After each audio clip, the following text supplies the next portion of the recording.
My name's Justin. I'm 32 and I run my own business. Today, I'm out with my wife Lily, visiting an open house for a newly built condominium complex. Wow, a brand new condo complex. I heard there are 3 different model units, each with a unique concept, Lily said excitedly. I wonder what the concepts are. It's exciting, isn't it? Definitely, I replied. The person I spoke with when we booked our visit was so pleasant, it made me look forward to it even more. We were buzzing with anticipation as we headed to the property. The area, recently revitalized, was becoming increasingly popular and quite a crowd had gathered for the open house. Excuse me, we had an appointment for the open house, I said as we approached a sales representative standing by the condo. He turned around with a pleased look on his face. Ah, you two are here for the tour. But then his expression changed. The salesman frowned and stared at us rudely, even though we weren't dressed inappropriately or anything. He sighed heavily and jerked his head toward the entrance. Please, go this way. Thank you, we said, a bit taken aback by his strange behavior. With the presentation time closing in, we made our way to the venue. Oh, this room is so cute, Lily said as we explored the model units. I like the classy one we saw earlier, but I love bright colors, so maybe this one is more my style. By the time we were examining the rooms, we had forgotten all about the sales rep and were completely absorbed in evaluating the spaces. The windows are large, which gives a sense of openness, and the view isn't half bad, right? I pointed out. It might be a big plus. As for the layout, this type would provide plenty of storage even if we have a lot of stuff. Doesn't that sound good? Lily agreed. After looking around all the rooms, we settled down at one of the provided tables and started looking through the brochures, discussing our impressions. At that moment, the same sales rep from before brought some refreshments and started serving them to each table. Thank you for coming by today. How was everything? If you have any questions, don't hesitate to ask me. My name is Brown, he said, smiling and making polite conversation at each table. However, he breezed past our table without leaving any refreshments. Ha! Lily and I just stared, dumbfounded. Eventually, after he had finished serving everyone else, he glanced our way and seemed to smirk before moving on. Hey, that guy, Lily whispered to me, furrowing her brows. You mean the one who was so rude to us at the entrance? I asked. Yeah, that's him, she confirmed. We never did receive our drinks or the extra information we asked for. The excitement we felt had completely vanished, replaced by a sour mood. I thought the ad looked promising, I said, but Lily looked disappointed. As we were getting ready to leave, we heard Brown's voice. Apparently, he thought he was alone. Man, that clueless couple today was a real pain. They're so out of touch with their own status. It's just sad. No kidding, someone responded. Brown shook his head. I saw from a distance they parked their car in the coin-operated lot. They rolled up in a tiny compact car. Never thought they were here for the tour. They looked so plain and broke. They should know their place. Lily and I exchanged glances. It seemed like Brown was talking about us. Indeed, we had arrived at the venue in our compact car. Compared to those decked out in designer wear that we spotted at the viewing, our attire may have seemed modest. Why should I waste my valuable time on folks like that? I ignored them. They were dumbfounded. Ha ha. Mr. Brown, isn't that not quite right? From now on, let me handle the refreshments and materials, said another voice. The one to argue with the abrasively laughing Mr. Brown was apparently his junior colleague. Shut up, Johnson. Don't be presumptuous as a newbie. I am the one who will be managing the contracts. You wouldn't dare undermine me for the incentive, would you? No, I didn't mean to, Johnson replied, looking distressed. From the following exchanges, it became apparent that Johnson was the one taking care of all the preparations while Mr. Brown was cherry-picking the good parts of customer service. It kind of ruined my mood.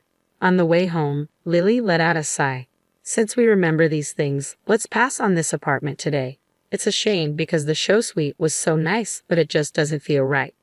I agree. If we proceed with this, we will likely have to face Mr. Brown again, and given what happened today, I could see where this was going. We decided to look into other properties.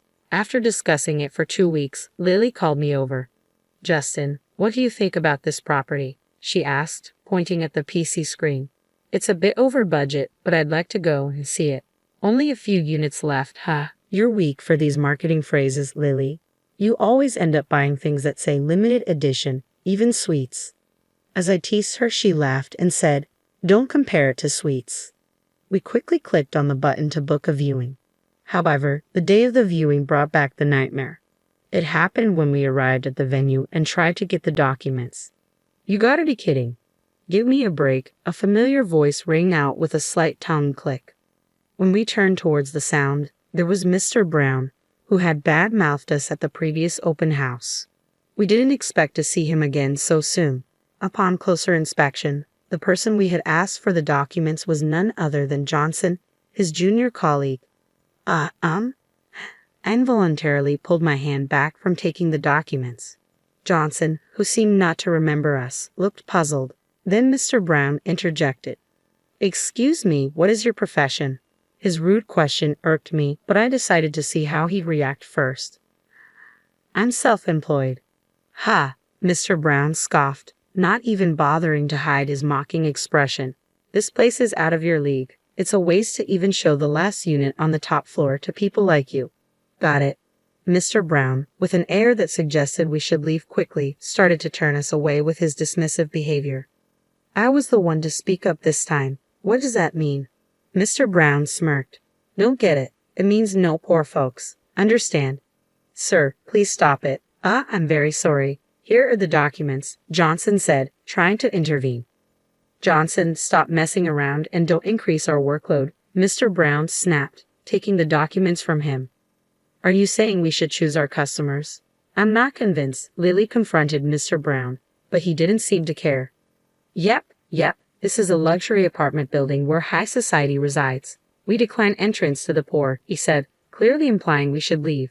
I couldn't keep quiet any longer.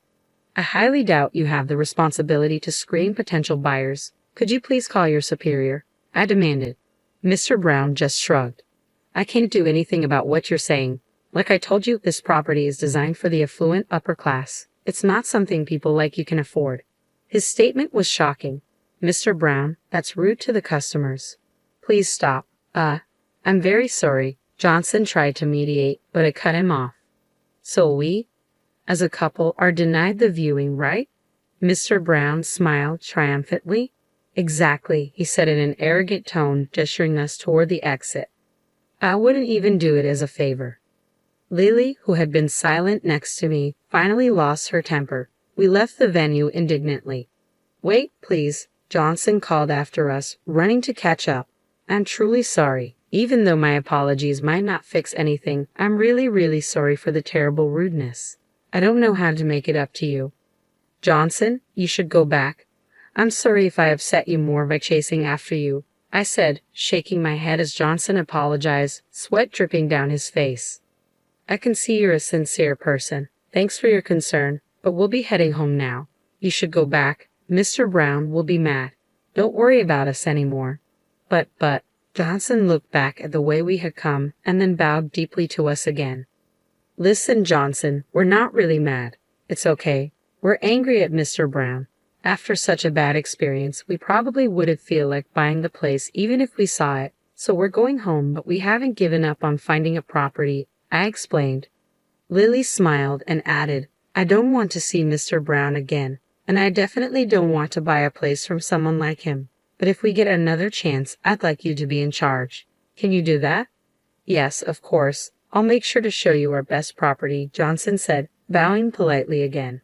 We exchanged smiles with Johnson as he handed us his business card. We promised to call him when we were ready to see other properties. Just then, the disgruntled footsteps of Mr. Brown echoed. "Johnson, where did you put the contract documents?" "Geez, you're never around when I need you." "What are you doing?" "Don't embarrass me," Mr. Brown yelled, noticing us and nudging Johnson. "Stop doing useless things. Don't waste your time with these poor folks. There is no gain, not even a cent, or should I say a penny. Now hurry up and get those documents." "Got it?" With that, Mr. Brown grabbed Johnson by the scruff of his neck and started to drag him away. "Hey, quit the rough stuff," I shouted with conviction. Brown let out a snort of laughter. "Are you still here, poor man? Is that you? You don't like being told you're poor, so you're pretending to be free? Go home early and work hard." He waved his hand dismissively and continued to drag Johnson away. Hey Justin, I'm about to reach my boiling point, Lily said, clenching her fist. Me too, I replied, feeling just as angry. I wholeheartedly agreed. About an hour later, during the drive home in my favorite compact car, a call came in on my smartphone. I asked Lily to answer it. From the phone, now on speaker, came a pleading voice. Sorry, can you come back right away? The voice had changed, almost like a different person, but it seemed to be Mr. Brown. What can we help you with? Lily asked. A hurried reply followed. There's something I want to tell you. We don't want to go back to you. What do you want to say? You can tell us over the phone. You sound so haughty. No, nothing. Can you please calm down? Lily coldly brushed him off. There was a hint of anger in Brown's voice again, but for some reason, it quickly returned to a flattering tone. However, Lily showed no mercy. Well, remember how you said we wouldn't gain even a penny by dealing with you? This call is a waste, so goodbye. But wait. Ignoring Brown's attempt to stop her, Lily hung up the call. When the phone rang again, she turned it off, deciding it was too much of a hassle. By the way, how much is a penny worth right now? Lily asked seriously. I couldn't help but laugh. I think it's about 0.03 cents in Colombian pesos. 0.03 cents, huh? You know a place with a lower rate? If it's Indonesian rupiah, I think it's about 0.009 cents. Then Lily started imitating Brown. Not even a penny to gain by dealing with the likes of us. Or rather, not even a rupiah. Hey, do I sound like him? Who's smarter? Both are kind of so-so, Justin, I replied, laughing. And so we chatted away, enjoying a quick lunch before returning home. Then we spotted a figure in front of a certain garage. Hey, Justin, sorry for the trouble of coming back with your car, Robert called out. That's fine, but you brought them both here. We had no idea this was going to happen, and we're having a meal. Sorry, did we keep you waiting too long? No, not at all. I'm the one who should be apologizing here. Hey, don't just stand there like a lump. What? The one being threatened and shaking with fear was Brown, who had called us poor. Next to him, Johnson looked bewildered, feeling sorry for him. I decided to reassure Johnson by revealing the truth. Johnson, relax. It's okay. Robert, the vice president of this company, and I are college buddies. Both Johnson and Brown's eyes widened in surprise. Actually, Justin and I were attending the open house at Robert's request. But we really were looking for a property, Lily confessed. Who could have thought things would turn out like this? Johnson looked flustered, while Brown stared at us in disbelief, as if to ask what we meant. We asked Justin to dress casually for the viewing, and we arranged for him to use a small car we prepared. Otherwise, well, look over there, Lily pointed. The car in front of our garage was Justin's real vehicle, a luxurious one. He's a well-known young investor around town, Brown. Just by looking at that car, you should know you couldn't afford it even if you stood on your head. Brown appeared to be trembling, likely anticipating severe chastisement. A few months ago, we started receiving complaints at the corporate office. People said they felt looked down upon by salespeople when they went for casual viewings. Everyone was saying the same thing, so I visited the site many times, but you acted polite in front of me, Brown. However, the features match you no matter how I think about it. I asked Justin to confirm once I left the site, and the result is this situation. Mr. Vice President, could there be some kind of mistake? Brown stammered. Don't screw around. We have the recorded conversation. Do you want to deny it until I play it back? Robert's scathing words left no room for excuses. Brown tried to make excuses but quickly wilted. I apologize, he muttered. You're apologizing to the wrong person, Robert snapped. I am really sorry, Brown stammered, lowering his head as if trying to bury it in the ground. But if saying sorry were enough, there would be no need for the police, Robert replied coldly. Don't think this ends here. You'll take full responsibility. Brown shrank back even more, looking as if he were about to cry upon hearing Robert's threat of damages. It was all my fault, but the compensation. Brown approached Lily and me, practically begging for shelter. Robert grabbed him by the scruff of his neck. Don't joke around. You judge based on appearances and labeled them as poor. It's a big mistake to think rich people flaunt their wealth. Do you know how many cancellations we've received from high-profile clients because of your reckless behavior? As Robert lectured him in a low voice, Brown seemed to shrink smaller and smaller. You ruined our company's reputation with your sales tactics. You understand my anger, right? Please forgive me, Brown pleaded. No chance. Brown's eyes rolled back as he collapsed to the ground. It had been a while since I saw Robert lose his cool like this. It reminded me of our college days when Robert stood up for me against bullies, even fighting upperclassmen to protect me and getting beaten up in the process. Once again, Robert had defended me, this time alongside my wife Lily. I owed him big time. I'd treat him to his favorite steak next time. A few days later, Robert invited us for another property viewing with Johnson in charge. Until a formal decision was made, Brown had received a pay cut and demotion, now working as an office grunt. It seemed only natural that he was getting a tough time from everyone, considering how he had treated them before. Yeah, I'll clean the table right away. I'll get the documents. I'm sorry, I'll get them. We could faintly hear Brown's distinctly different voice from before. Later, Brown was sentenced to pay damages and struggled to make repayments without his title or duties. Meanwhile, thanks to Johnson, we managed to acquire our ideal home. Moreover, due to Robert's consideration, we got it at a slightly discounted price. Johnson also seemed to be making great strides in his performance and was enjoying better treatment. Honesty is such an important thing in life, I thought to myself.